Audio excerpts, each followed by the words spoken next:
Assalamualaikum warahmatullahi wabarakatuh. Melampaui hijab, menyaksikan kekuasaan Allah dalam setiap wujud. Berdasarkan Al-Hikam pasal 15-24. Hadirin yang dimuliakan Allah. Di antara nikmat terbesar bagi seorang hamba adalah ketika ia mampu melihat kebesaran Allah bukan hanya di masjid, bukan hanya ketika sujud, tetapi dalam setiap helaan napas, dalam setiap kejadian, dalam setiap detik kehidupan. Inilah yang dibahas oleh Ibnu Athaillah dalam rangkaian hikmah pasal 15-24, bagaimana seorang hamba dapat terhijab dari Allah dengan sesuatu yang pada hakikat tidak memiliki wujud di sisinya. Ibnu Athaillah membuka rangkaian hikmah ini dengan ungkapan yang sangat mengguncang jiwa. Di antara bukti kekuasaan Allah ialah Dia mampu menghijabmu dengan sesuatu yang sebenarnya tidak memiliki wujud di hadapannya. Apa maksudnya? Bahwa hijab terbesar bagi manusia bukanlah tembok, bukanlah jarak, bukanlah ruang, tetapi ilusi.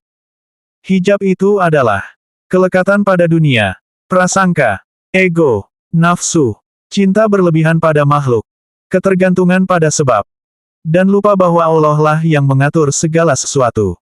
1. Allah tidak pernah tertutup, kitalah yang menutup diri.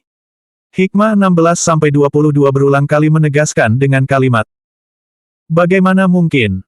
Bagaimana mungkin Allah terhijab, padahal Dialah yang menampakkan segala sesuatu? Bagaimana mungkin Allah tertutup, padahal Dia nyata dalam segala sesuatu? Bagaimana mungkin Allah tersembunyi, padahal Dia lebih dekat daripada apapun? Bagaimana mungkin sesuatu menutupinya, padahal tanpa Dia sesuatu itu tidak akan ada? Hadirin sekalian, kalimat-kalimat ini menghantam satu titik penting. Jika kita tidak melihat Allah dalam realita, maka bukan karena Allah jauh, kitalah yang tidak jernih. Cahaya tidak hilang. Yang keruh adalah kaca hati kita. 2. Dunia tidak menutupi Allah, dunia menutupi kita dari melihat Allah. Ibn Athaillah menjelaskan, bahwa alam ini pada hakikat gelap. Dan yang membuatnya tampak, ada, hanyalah nur Allah yang menerangi. Dunia ini bagaikan bayangan. Ia hanya ada selama ada cahaya dan layar. Tanpa Allah, tidak ada apapun. Tetapi manusia terbalik memandang. Bayangan dianggap nyata. Cahaya dianggap sepele. Inilah sebabnya kita terhijab. Bukan karena dunia besar.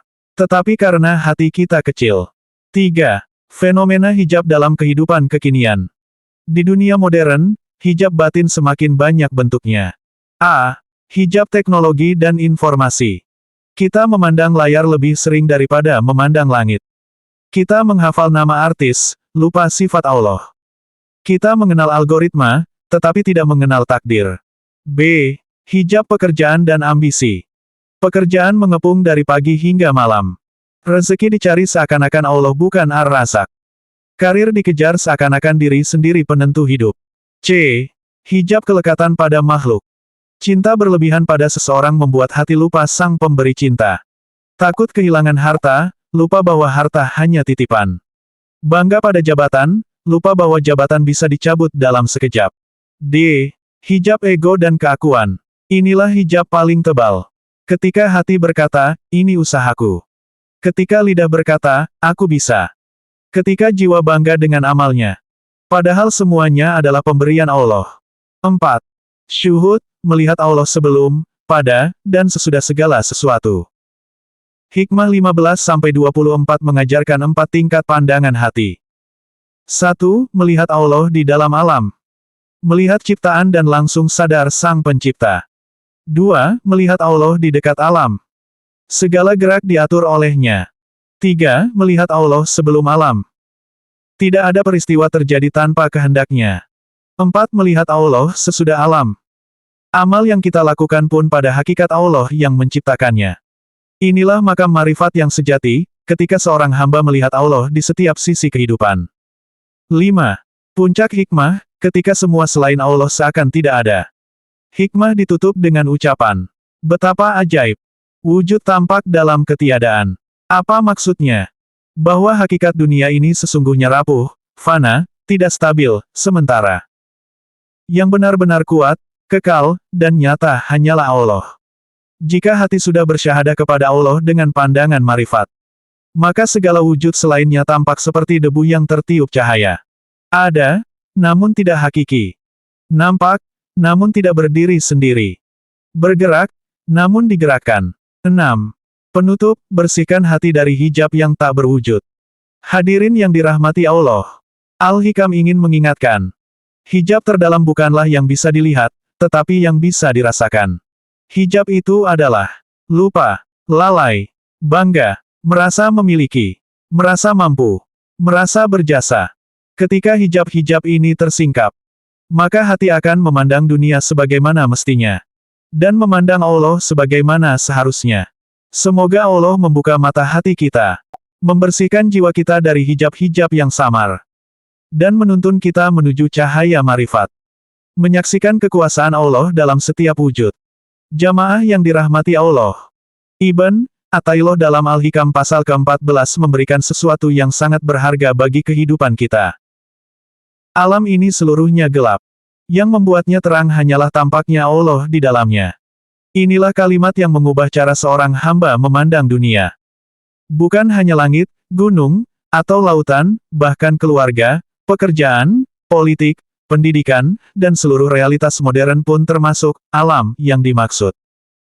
Dan semuanya akan tampak gelap jika seorang hamba hanya memandangnya sebagai fenomena dunia tanpa melihat kekuasaan Allah di baliknya. 1. Melihat Allah di dalam alam, dalam realitas modern. A. Dalam keluarga. Ketika terjadi masalah rumah tangga, perselisihan, ekonomi sempit, komunikasi yang memburuk, banyak orang hanya melihat manusia sebagai sebab. Padahal hamba yang halus hatinya melihat. Allah sedang mendidik kesabaran kita. Allah sedang membentuk kelembutan hati kita. Allah sedang menguji amanah kepemimpinan dan kehambaan kita. Bagi yang mampu melihat Allah dalam ujian keluarga, setiap masalah berubah menjadi jalan pulang menujunya. B. Dalam masyarakat dan pergaulan. Masyarakat hari ini penuh dinamika.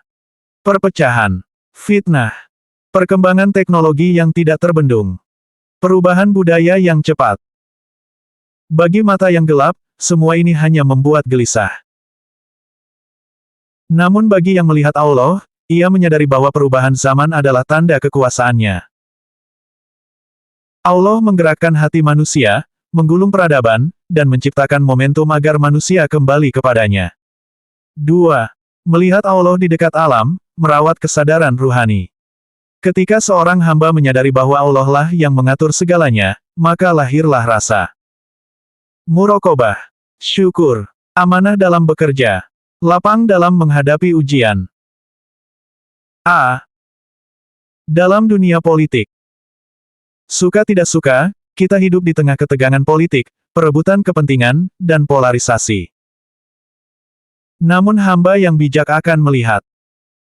Allah lah yang membolak-balikkan kekuasaan.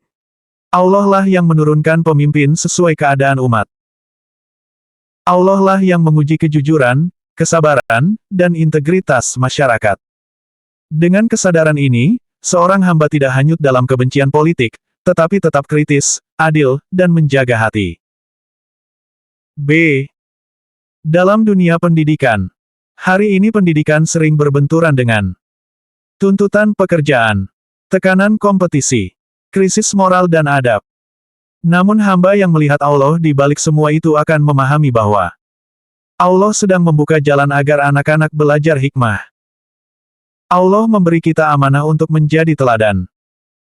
Allah menuntun para guru untuk mendidik generasi yang lebih sabar, lebih kuat, dan lebih beradab. 3. Melihat Allah sebelum alam, BERTAWAKKAL sebelum bergerak. Ini adalah tingkatan para salik yang yakin bahwa tidak ada satu kejadian pun yang berdiri sendiri tanpa kehendak Allah. A. Dalam dunia pertanian. Petani bekerja keras, tetapi cuaca, hama, dan hasil panen sepenuhnya di tangan Allah. Kesadaran ini membuat petani tidak sombong ketika panen, tidak putus asa ketika gagal, dan tetap teguh berusaha. B. Dalam dunia perkantoran dan bisnis. Di kantor. Promosi jabatan. Rezeki. Peluang usaha. Semuanya sering membuat hati bersaing, cemas, bahkan iri. Tetapi orang yang melihat Allah sebelum sesuatu terjadi akan berkata dalam hatinya, jika Allah menghendaki, maka terjadi. Jika tidak, maka Allah sedang menjaga aku dari sesuatu yang tidak baik.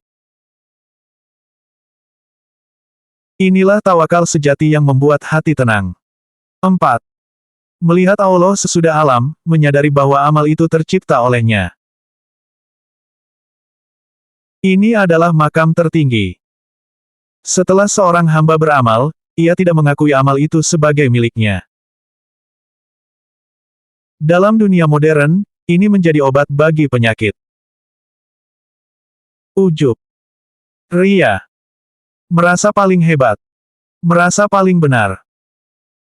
Ketika seorang guru berhasil mendidik murid, ia sadar. Ini bukan karena saya, tetapi karena Allah memudahkan. Ketika seorang pemimpin berhasil membuat perubahan, ia sadar. Ini bukan kehebatan saya, tetapi Allah yang memberi kekuatan. Ketika seorang petani berhasil panen, ia sadar. Ini bukan karena kemahiranku, tetapi Allah yang menumbuhkan. Dan ketika seseorang berhasil memperbaiki diri, ia sadar. Bukan aku yang mampu berubah, tetapi Allah yang membolak-balikkan hatiku. Inilah cahaya marifat. Inilah yang dimaksud Ibn Athaillah. Barang siapa melihat alam tanpa melihat Allah, ia telah kehilangan cahaya. Hadirin sekalian, hikmah ini bukan hanya teks klasik, tetapi menjadi kompas ruhani bagi kehidupan modern yang serba bising. Jika kita melihat dunia tanpa melihat Allah, hati akan gelap. Namun jika kita melihat dunia dengan Allah di dalamnya, dunia berubah menjadi kitab besar tanda-tanda kekuasaannya. Semoga Allah menerangi hati kita, membuka pandangan batin kita, dan menjadikan setiap detik kehidupan sebagai jalan kembali kepadanya. Wallahu waliyut taufik. Wassalamualaikum warahmatullahi wabarakatuh.